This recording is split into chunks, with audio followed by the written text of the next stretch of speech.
मेरा मेहंदीपुर के बाला आला रे आला, माता अंजनी के लाला आला रे आला। मेरा मेहंदीपुर के बाला आला रे आला, माता अंजनी के लाला आला रे आला।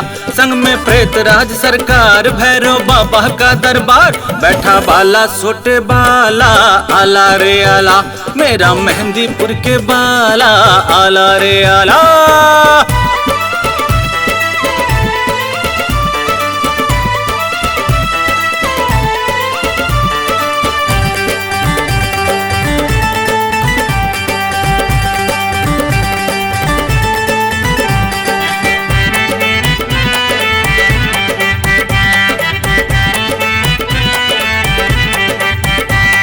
मेहंदीपुर में लगे कचहरी बालाजी सरकार की, प्रेतराज भैरव है शोभा बालाजी दरबार की। हाँ, मेहंदीपुर में लगे कचहरी बालाजी सरकार की, प्रेतराज भैरव है शोभा बालाजी दरबार की। मेरा बाला मत बाला आला रे आला, मेरा मेहंदीपुर के बाला आला रे आला। संग में प्रेतराज सरकार, भैरव बाबा का दरबार, बैठा बाला सोटे बाला आला रे आला।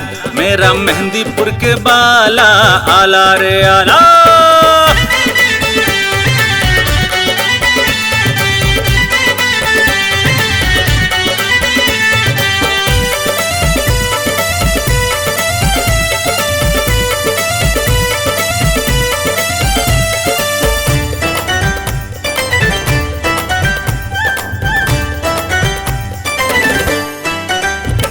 मेहंदीपुर में आने वाला कष्ट मुक्त हो जाता है, सारी जिंदगी रोने वाला यहाँ पर आ मुस्काता है। हाँ, मेहंदीपुर में आने वाला कष्ट मुक्त हो जाता है, सारी जिंदगी रोने वाला यहाँ पे आ मुस्काता है। ऐसा डर है निराला आला रे आला, मेरा मेहंदीपुर के बाला आला रे आला। संग में प्रेतराज सरकार, भैरव बाबा का दरबार, बैठा बाला सोटे बाला आला रे आला। मेरा मेहंदीपुर के बाला आला रे आला।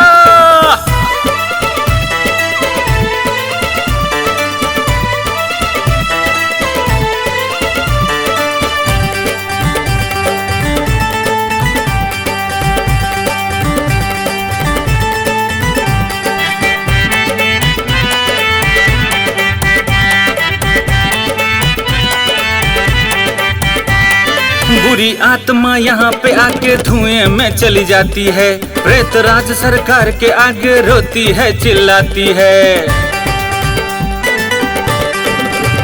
हाँ, बुरी आत्मा यहाँ पे आके धुएं में चली जाती है, प्रेतराज सरकार के आगे रोती है चिल्लाती है। हो इनसे कोई न बचने वाला आला रे आला, मेरा मेहंदीपुर के बाला आला रे आला। संग में प्रेतराज सरकार, भैरव बाबा का दरबार, बैठा बाला सोटे बाला आला रे आला। मेरा मेहंदीपुर के बाला आला रे आला, माता अंजनी के लाला आला रे आला। संग में प्रेतराज सरकार, भैरव बाबा का दरबार, बैठा बाला सोटे बाला आला रे आला। मेरा मेहंदीपुर के बाला आला रे आला, माता अंजनी के लाला आला रे आला। बैठा बाला सोटे बाला आला रे आला, मेरा मेहंदीपुर के बाला आला रे आला।